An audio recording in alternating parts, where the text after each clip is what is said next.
কোটা আন্দোলনকারীদের ওপর হামলার সরব পরিমণি।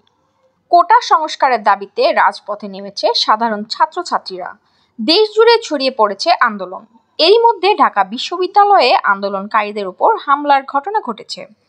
এ নিয়ে সোশ্যাল মিডিয়ায় যে যার অবস্থান থেকে নিজের মতামত শেয়ার করেছেন। বাদ যাননি ঢাকায় সিনেমার জনপ্রিয় নায়িকা পরিমণিও। তিনি ফেসবুকে একটি পোস্ট দিয়েছেন।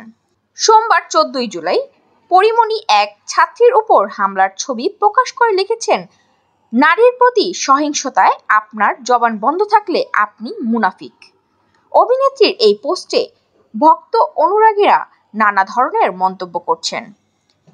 সায়ন তুষার নামের একজন লিখেছেন, পাশে থাকার জন্য ধন্যবাদ আপনাকে। নিগার সুলতানা লিখেছেন, ভালো বলেছেন।